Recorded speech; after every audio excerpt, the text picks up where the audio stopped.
Thank you very much, Mr. Horsford, for yielding time, and thank you for all the work that you do here in the House of Representatives. You represent your district well. Mr. Speaker, I come to the floor tonight, quite frankly, very frustrated.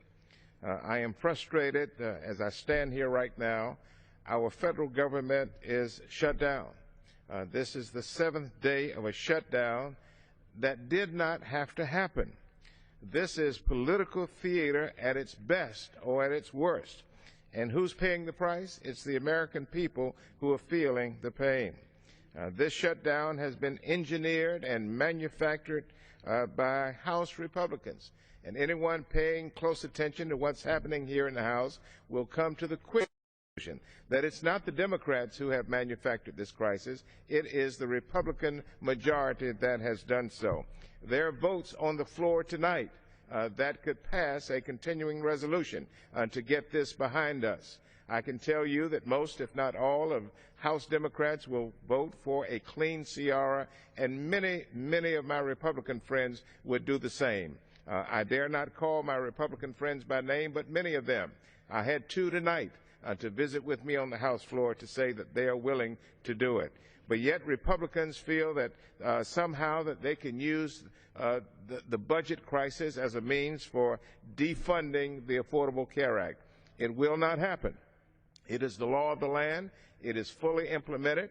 It has been approved by Congress, signed by the President, tested by the U.S. Supreme Court, and it is now fully operational as of October 1st.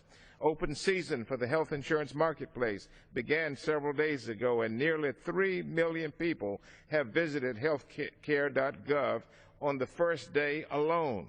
Americans who before lived with the constant fear of financial ruin if they got sick because they never had health insurance flooded the website, Mr. Speaker, in huge numbers to sign up for coverage.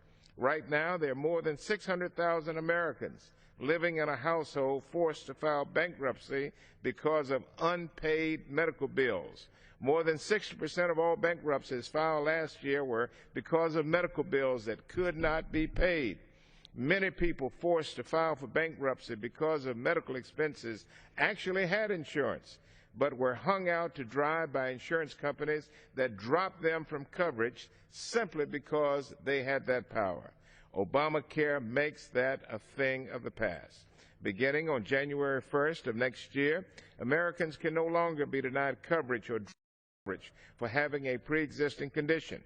All plans must include coverage for outpatient and emergency services and hospitalizations and maternity and newborn care and mental health and prescription drugs. I'm very proud of this plan. There will no longer be a yearly or lifetime limit on how much insurance companies will pay out for care. That the House Republicans will hold the federal government and its more than 4 million employees hostage over a law that on all counts seems to provide a great benefit to Americans defies logic. Mr. Speaker, this is not a game, though my Republican colleagues seem to think that it is. They are not working with any sense of urgency and don't seem to comprehend the seriousness of the nation's fiscal crisis. And just yesterday on national television, the Secretary of the Treasury, Jack Lew, warned us of what the consequences could be. This isn't about who wins or loses. We aren't keeping score, but the American people are keeping score, and they can't figure out Republicans' outright obsession with Obamacare while the federal government isn't open for business. It makes no sense. Democrats who have come to the floor for the past week asking and begging for House Republicans to permit a vote on the Senate's clean continuing resolution.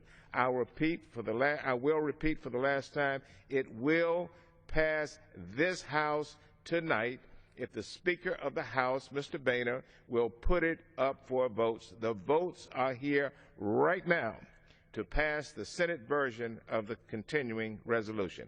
I would urge the Speaker of the House, who is a decent individual who I've gotten to know over the years since I've been here, I would hope that he will finally say to the extreme right in his caucus that he has done all that he could to lift up the issues that they care about, but now it's the future of the country that we must all care about. Speaker Boehner, this week, sir, please please bring the continuing resolution to this floor and see if the votes are here. They will be here. We can reopen the government, and then we can sit down and reconcile our differences. I thank you, Mr. Horsford, for yielding time, and I thank all of you who are standing strong.